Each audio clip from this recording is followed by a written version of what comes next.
The whisper began the moment the MRI results leaked. Joe Burrow's toe. Just one small joint on the quarterback's foot, but suddenly the entire fate of the Bengals' season seemed to hang on that swelling.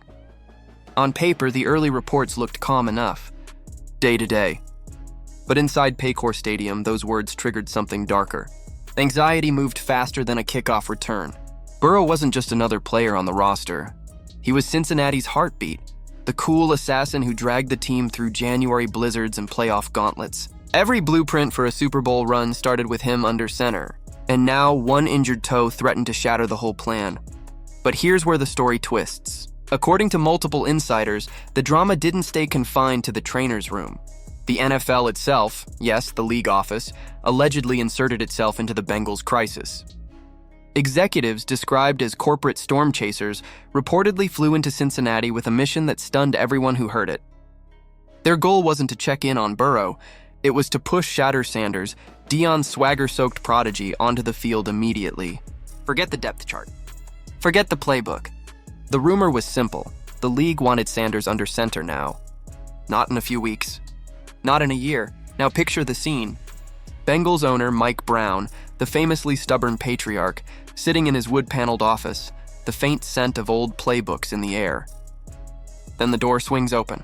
In Stride League power brokers, armed not with scouting reports but with engagement graphs, primetime rating spreadsheets, and billion-dollar forecasts. They don't sip coffee. They slam espresso. They don't ask politely. They issue declarations. Start Sanders, they allegedly insisted. It wasn't a request. It was a boardroom blitz. The rationale, at least from the league's perspective, was brutally simple. Sanders isn't just a rookie quarterback. He's a headline magnet, the son of primetime himself, a walking sponsorship whose very presence could make television executives salivate. Burrow's injury dimmed Cincinnati's national shine. Dropping Shatter into the huddle promised to reignite it instantly. Every camera in America would swing back to the Queen City. Ratings would spike. Jersey sales would explode. Advertisers would start bidding wars for halftime slots. For the NFL, spectacle is the lifeblood, and in Shatter they saw pure spectacle. But what about the Bengals themselves? That's where things got murky. Cincinnati had built its entire offense around Burrow's timing, chemistry, and cool command. Tossing a rookie into that mix on short notice wasn't strategy. It was chaos. But chaos, insiders whispered, was exactly what the league was chasing. And if the NFL really did try to strong-arm one of its contenders, it raised a chilling question. If the league could dictate who started for Cincinnati today, what couldn't it dictate tomorrow? The injury that set all this in motion sounded mundane. Turf toe. Just 2 words. But for Burrow, whose entire style depended on subtle footwork and lethal pocket movement, it might as well have been a 5-alarm fire. This was the quarterback who turned collapsing pockets into highlight reels, who carried Cincinnati from the league's basement back into the Super Bowl conversation. Now one swollen joint threatened to derail all of it. Inside the Bengals locker room, the atmosphere shifted overnight. One player described it as too quiet for a Wednesday. Offensive linemen, normally joking through tape review, sat stiff, staring at the floor. Coaches moved briskly but spoke in hushed tones as if afraid to disturb a sleeping giant. Burrow himself downplayed the swelling, insisting he could push through. But the medical reports weren't swayed by bravado. The toe wasn't just sore. It was a ticking time bomb. For Bengals fans, the déjà vu was suffocating. They remembered the ACL tear his rookie year. They remembered the endless rehab. Now, with the team sitting in prime playoff position, national networks circling for flex Sunday night games, it all felt like a cruel rerun. One insider put it bluntly, if Joe's out, the whole AFC playoff picture reshuffles overnight. And just as panic began to set in, another kind of tension emerged. One that stretched far beyond Cincinnati. In league offices in New York, executives reportedly lit up late-night phone lines, fretting over lost ratings, endangered primetime matchups, and the need for a marketable solution. That's when the name Shadour Sanders started bouncing through the halls like an echo. It was audacious. Parachute the rookie phenom into the Bengals' backfield, keep the spotlight burning, and turn a potential ratings disaster into a gold rush. Never mind the carefully constructed schemes. Never mind the veterans waiting their turn. Insiders whispered that TV partners were already running scenarios, projecting massive spikes in viewership if Deion's son took the field, and in many ways, Shatter wasn't just a rookie. Even before draft day, he was a phenomenon. At Colorado, he'd turned Saturdays into must-see theater. His throws, his comebacks, his sideline swagger, everything about him screamed star power. Reporters chased his social media posts.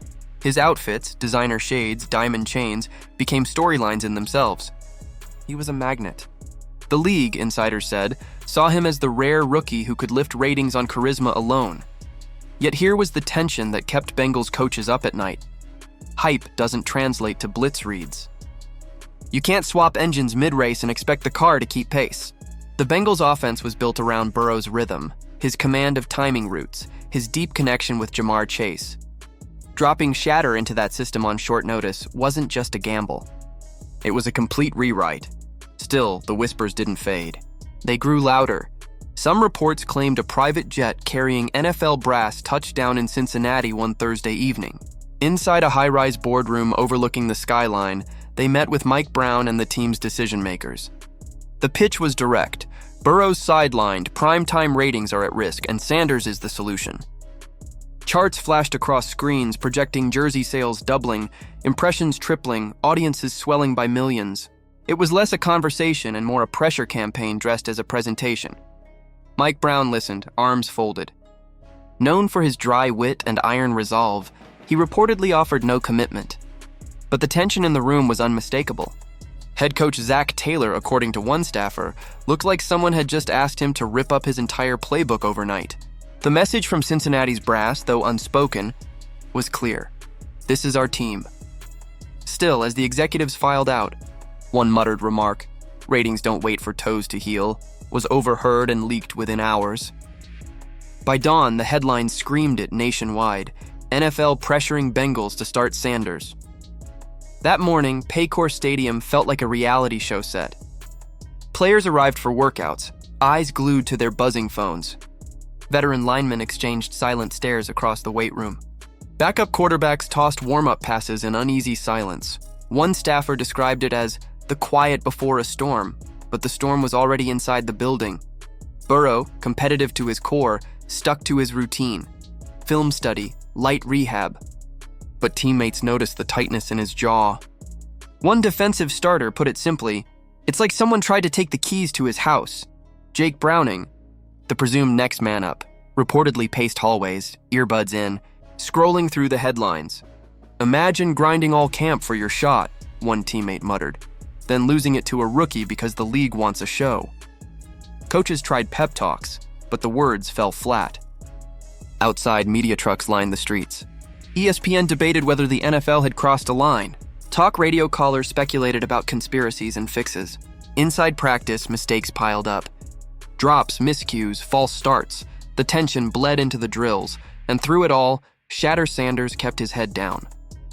He arrived early, headphones on, polite nods here and there, but no public statements. Yet his presence alone was enough to fuel the fire. Was he the league's chosen savior? Would he be thrust into the spotlight before he'd even mastered the playbook? By late afternoon, Cincinnati wasn't just a football town. It was the epicenter of a media firestorm. Radio stations ditched game previews for open mic marathons. Callers raged or laughed, saying if the NFL wanted a reality show, fans should at least get to vote on the cast. The real story was bigger than football. It was about power, about whether a billion-dollar entertainment empire could bend competition to its will while still selling the myth of unpredictability. And so, as Cincinnati waits to see who takes the first snap on Sunday, one question echoes louder than any "who day" chant. If the NFL can push this hard today, what might they script tomorrow? And would fans even notice the line between sport and spectacle fading away? So what do you think? Is the NFL really meddling in the Bengals locker room? Or is this all smoke designed to stir up ratings? Should Shadour Sanders leapfrog into the spotlight?